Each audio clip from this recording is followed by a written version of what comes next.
श्रीमद् भगवद गीता अध्याय 5 कर्म संन्यास योग भाग 1 कर्म योग और संन्यास में श्रेष्ठ कौन।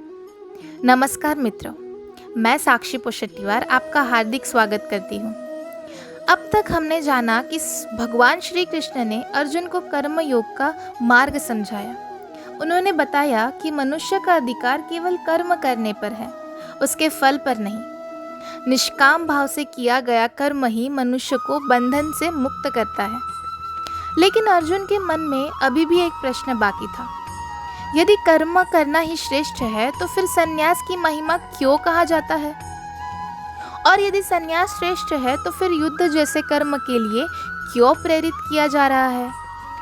यही प्रश्न लेकर अर्जुन श्री कृष्ण से कहते हैं, हे अर्जुन, कभी आप कर्म त्याग की प्रशंसा करते हैं तो और कभी कर्म योग की। कृपया स्पष्ट रूप से बताइए कि मेरे लिए कौन सा मार्ग अधिक कल्याणकारी है। यह प्रश्न केवल अर्जुन का नहीं है, आज भी हम सबके मन में यही भ्रम रहता है। क्या आध्यात्मिक जीवन जीने के लिए संसार छोड़ना आवश्यक है?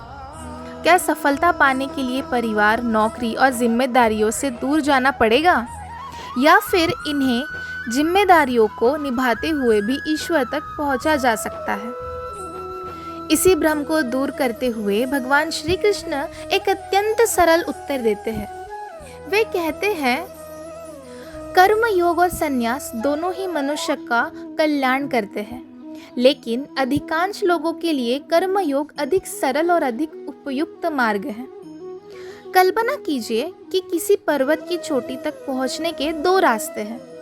एक रास्ता सीधा है लेकिन अत्यंत कठिन है। दूसरा रास्ता थोड़ा लंबा है लेकिन सुरक्षित और सरल। दोनों अंत में एक ही स्थान तक पहुंचते हैं। समझदार व्यक्ति वही मार्ग चुनता है जिस पर वह स्थिरता से चल सके। ठीक यही अंतर कर्म योग और संन्यास का है। संन्यास केवल वस्त्र बदलने का नाम नहीं है, यह मन की पूर्ण विरक्ति की अवस्था है।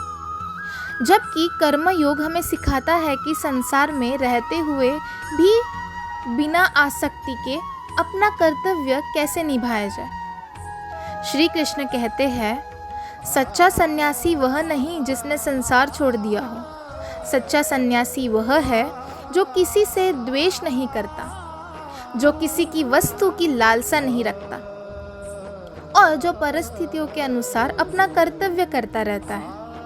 सोचिए, यदि किसी व्यक्ति के पास कुछ भी न हो लेकिन उसके मन में ईर्ष्या, क्रोध और लालच भरा हो, क्या उसे सन्यासी कहा जा सकता है? जो यदि कोई गृहस्थ अपने परिवार की सेवा करता है, ईमानदारी से अपना कार्य करता है, किसी से द्वेष नहीं रखता और अपने कर्म भगवान को समर्पित कर देता है, तो क्या वह ईश्वर के अधिक निकट नहीं होगा? इसलिए श्री कृष्ण बताते हैं, संन्यास बाहर से नहीं भीतर से प्रारंभ होता है। कपड़े बदलने से नहीं, विचार बदलने से, स्थान बदलने से नहीं, स्वभाव बदलने से। जब मन इच्छाओं और घृणाओं दोनों से मुक्त हो जाता है, तभी वास्तविक स्वतंत्रता प्राप्त होती है। कुछ लोग मानते हैं कि ज्ञान योग और कर्म योग अलग अलग परिणाम देते हैं, लेकिन श्री कृष्ण इस धारणा को गलत बताते हैं।